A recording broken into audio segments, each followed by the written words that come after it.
Friends welcome to my channel. మేము చేపలు పట్టుకొచ్చినాం చూడండి.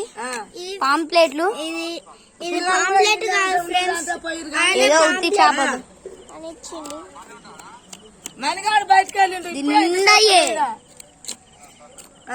చూడండి మా పెద్ద మమ్మీ మా డాడీ ఇద్దరు కలిసి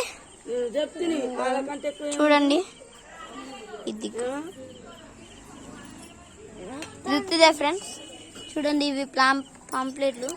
ఇవన్నీ ఇవి కూడా ఫ్రెండ్స్. ఇది పెద్ద చేప, మా ఫేవరెట్.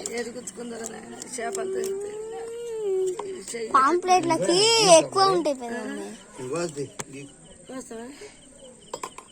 నోరు దొరకట్లేదు అంత అంతే. ఎట్లున్నాయి ఫ్రెండ్స్? నచ్చితే వీడియోని లైక్ చేసి ప్లీజ్ మీరు లైక్ చేసి సబ్స్క్రైబ్ చేయండి అంతే. అదొక్కటే అడుగుతున్నా మిమ్మల్ని. ఓకేనా? బాయ్.